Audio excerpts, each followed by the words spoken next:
Hello friends, welcome to my channel career site. आज एक नई विषय पे मैं बात करूंगा मेरे चैनल पे। आज का जो विषय है वो है अप्रेंटिस के ऊपर।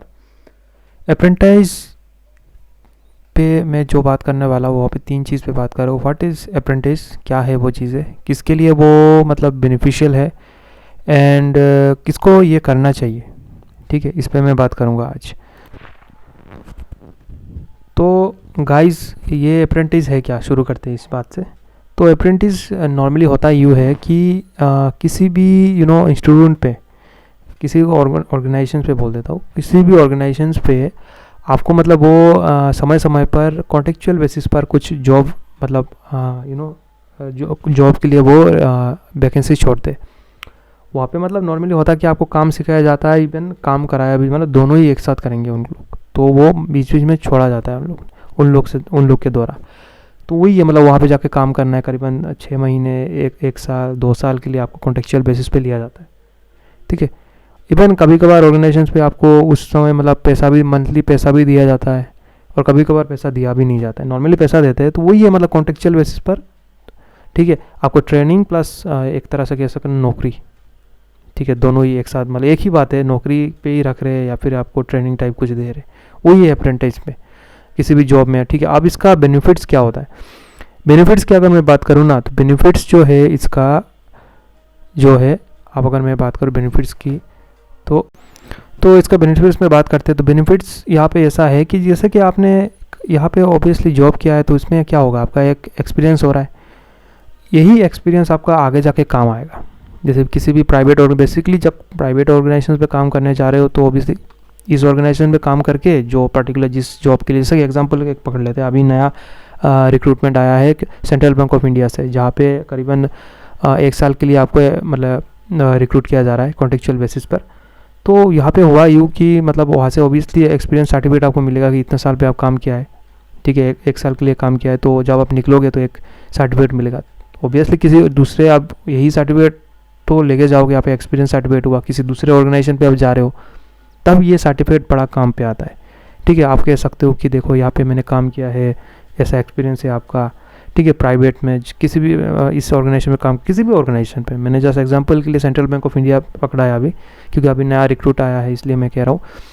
और कहीं भी किसी इंडस्ट्री में काम के लिए, किसी टीचिंग जॉब में काम के लिए एज ए अप्रेंटिस, तो यहाँ पे काम करता है ऐसा एक्सपीरियंस आपको मिल रहा है। तो किसी दूसरे प्राइवेट ऑर्गेनाइजेशन पे जाओगे, इवन गवर्नमेंट ऑर्गेनाइजेशन पे भी कभी कभार देखने को मिलता है कि अगर आपने पे कहीं से अप्रेंटिस का कोच किया हुआ है। जैसे अभी कुछ दिन पहले की बात है, रेलवे एलपी लोको पायलट में भी ऐसा आया हुआ था कि 3 क्वालिफिकेशन चाहिए। एक तो आपने बीटेक किया हो, मैकेनिकल इंजीनियर, इलेक्ट्रिकल इंजीनियर, ऐसे काफ़ी सारे इंजीनियर्स है।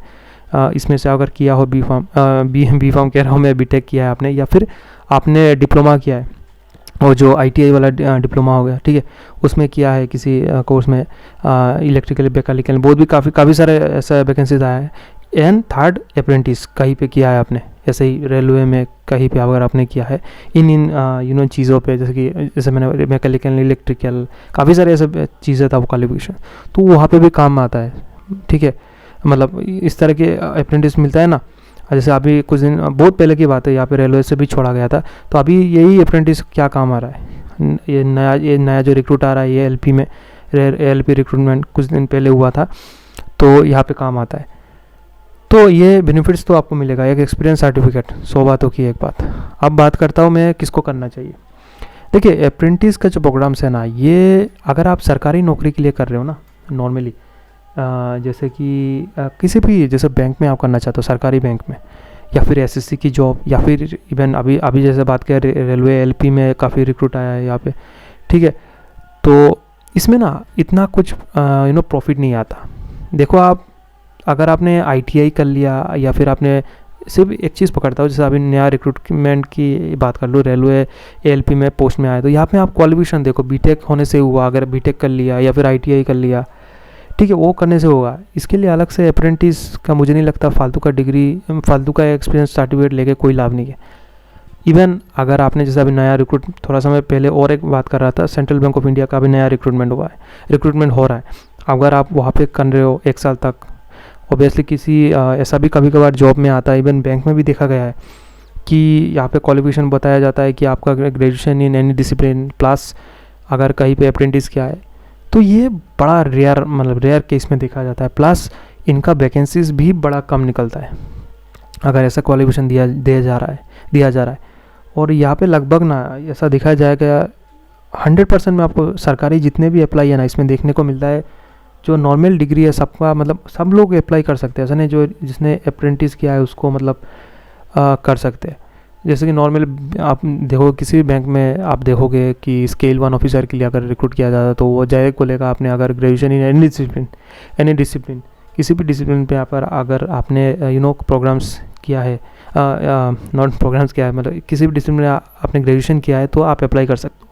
रेलवे एलपी का ही पकड़ लो, वहाँ पे कहा गया आपने ग्रेजुएशन किया है मैकेनिकल इंजीनियर में, या फिर आपने वो ITI डिप्लोमा लिया है, ठीक है।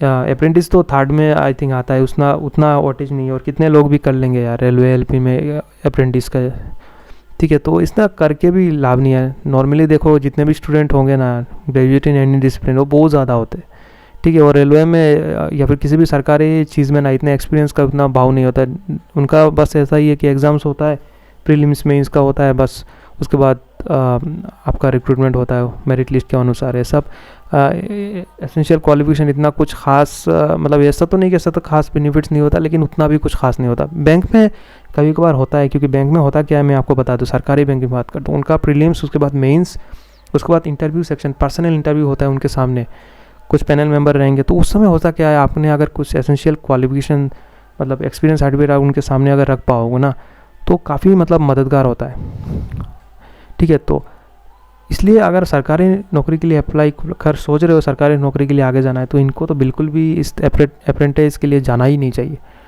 दूसरा, अगर आप प्राइवेट जॉब में जाना चाहते हो, जैसे कि आप बैंक में जाना चाहते हो, ठीक है, बैंकिंग में, जैसे बैंकिंग में आप जाना है, प्राइवेट बैंक में जाना है, या फिर आपको बैंक का काम कुछ समझना है, 100 बातों की एक बात, प्राइवेट ऑर्गेनाइजेशन में जाना है।